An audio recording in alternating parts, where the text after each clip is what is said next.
to show it's just politics they're playing. Question number 3, Maggie Barry. My question is to the Minister of Finance. How is this government assisting households and competitive businesses through these tough world economic times?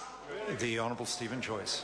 Mr Speaker, on behalf of the Minister of Finance, the Reserve Bank reminded us again this morning just how tough world economic times are, and that the, I quote, economic and political stresses in the euro area have been rising. And again, I quote, the euro area is projected to remain in recession through 2012 and recover only modestly thereafter. However, Mr Speaker, with responsible fiscal management, the government is very focused on getting its own books in order, and one of the benefits of that is the official cash rate being lower than it otherwise would be if government borrowing was higher and debt was rising unsustainably. Lower interest rates flow through to cheaper borrowing costs for households and businesses, which saves millions and millions in extra interest costs. Maggie Barry. What else is the government doing to assist households and competitive businesses? The Honourable Stephen Joyce. Thank you, Mr Speaker. The government is implementing its comprehensive business growth agenda, which the opposition would like to stop, in order to provide the right environment for competitive businesses to get ahead. The government is working hard to make New Zealand an attractive place to do business. We've improved the country's tax structure. We're taking steps to increase investment in science and innovation. In the skills area, we're training more university students than ever before.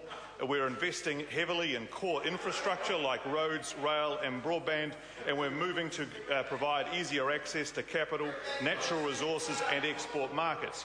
All of these initiatives are ones that are opposed the strongest by those who complain the loudest the government isn't doing enough. Robertson. Mr Speaker, I invite the Minister to table the answer he was clearly reading out. Order. The answer was somewhat lengthy. I accept that. Question number... I beg your pardon, the Honourable David Parker, supplementary question.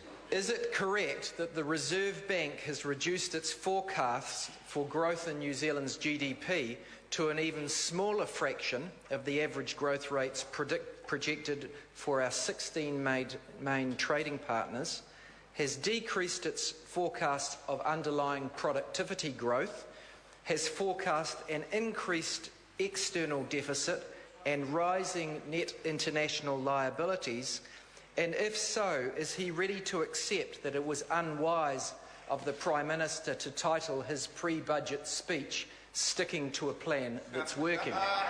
The Honourable Stephen Joyce. On behalf of the Minister of Finance, I don't agree with the member at all.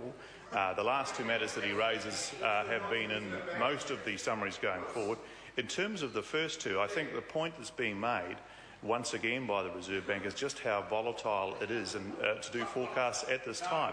And I would note that the Reserve Bank Governor is in the difficult position of having to produce a monetary policy statement ahead of the Greek elections this weekend, which could have a significant impact on the short to medium term economic prospects for the whole world.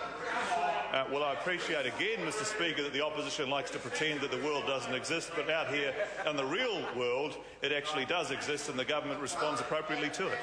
Question number 4, the Honourable David Cunliffe. Thank you, Mr Speaker. To the Minister of Economic Development, does he stand by his statement